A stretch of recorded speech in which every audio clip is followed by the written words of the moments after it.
nama aku Fauzia Zahra. Di sini aku bersama Yola dan juga Nisa.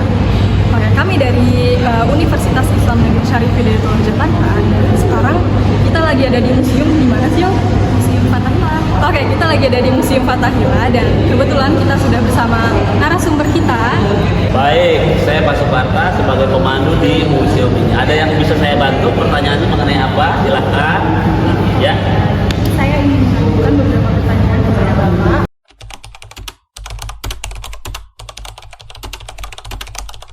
Nama resmi pada saat museum ini didirikan adalah Museum Sejarah Jakarta, yang pada saat itu diresmikan pada tanggal 30 Maret 1974 oleh gubernur pada saat itu Bapak Ali Sadikin.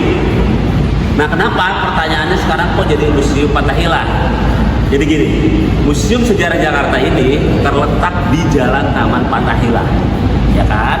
Di dalam ada koleksi tentang perjuangan Fathahillah, di depan juga ada air mancur Fathahillah. Jadi karena Fathahillah itulah akhirnya sebagian orang di luar sana menyebutnya museum ini Museum Fathahillah. Jadi ini mungkin satu-satunya gedung yang paling tua yang ada di sekitaran sini. Fungsi pada saat didirikan yaitu sebagai balai kota orang Belanda atau status dan kantor Dewan Pengadilan. Itu pada saat didirikan ya, fungsi awalnya. Tapi pada saat penjajahan Belanda, kita tahu Belanda 1942 sampai 45, gedung ini dipakai oleh tentara Dai Nippon Jepang sebagai markas logistik atau perbekalan. Jadi sudah tidak lagi berfungsi sebagai balai kota.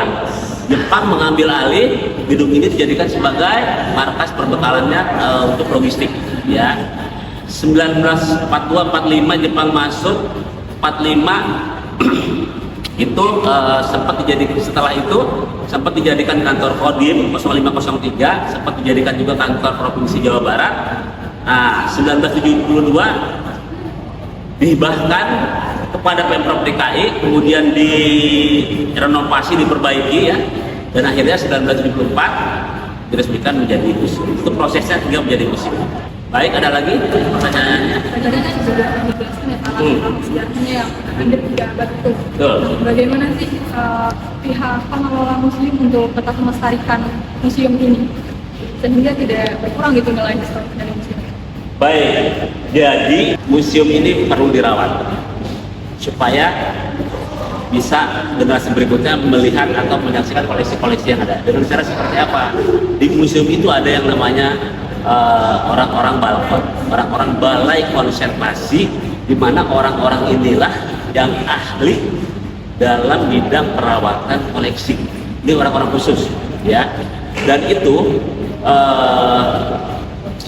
kenapa perlu orang khusus? Karena memang ini spesial. Seperti halnya kita tahu di museum itu bisa saja barangnya ada berupa keramik, ada berupa kayu, ada berupa lukisan, ada berupa pedang, ada berupa batu-batuan dan sebagainya. Dan ini memerlukan keahlian khusus. Nah, orang-orang balai konservasi inilah yang akan merawat untuk melestarikan, diantaranya seperti itu ya, koleksi-koleksi yang ada di museum. Diantaranya caranya seperti itu. Ada lagi? Kan museum udah lama. Betul, ya. Ada nggak sih tantangan atau hambatan yang jadi buat mengelola museum ini? Tantangan atau hambatan dalam mengelola museum ini? Baik, jadi sebenarnya gini, tidak semua pengunjung itu tertib, tidak semua pengunjung itu mau mengikuti aturan, apalagi maaf, untuk anak-anak kecil itu ya, kalau tidak didampingi orang tuanya, tidak didampingi gurunya, mungkin kan pada saat masuk satu koleksi bisa saja dia tiba-tiba duduk pegang-pegang koleksi, betul kan? Bisa saja dia seperti itu. Makanya sebenarnya di dalam satu museum dimanapun itu sebenarnya ada aturan, ada tata tertib, mana yang boleh, mana yang tidak, itu sebenarnya ada. Cuma terkadang pengunjung tidak baca itu, mereka biasanya langsung masuk saja. Tapi kalau pengunjung yang minta dipandu rombongan dan sebagainya, biasanya kita jelaskan dulu. Di antaranya aturannya, misalkan tidak boleh menyentuh koleksi, tidak boleh membawa makanan dan minuman. Kenapa? Seandainya makanan minuman itu tumpah ke sebuah koleksi, koleksi itu adalah satu barang yang mana tidak ternilai harganya karena sejarah tidak terulang lagi, dan itu benar-benar harus dirawat, dijaga gitu kan. Ketiga, misalkan tidak boleh memfoto dengan flash, foto videonya boleh, blipnya flash yang tidak boleh. Berikutnya mungkin tidak boleh membawa binatang piaraan, ya kan?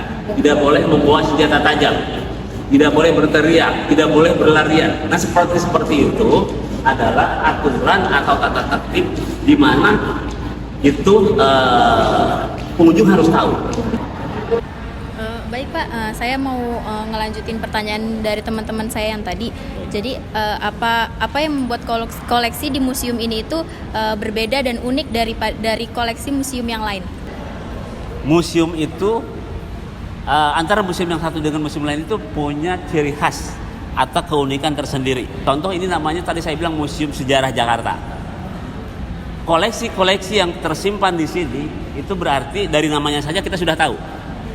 Museum Sejarah Jakarta. Artinya koleksinya adalah koleksi yang berada di sekitaran kota Jakarta, tapi dari mulai masa prasejarah, masa sejarah sampai masa kolonial Belanda.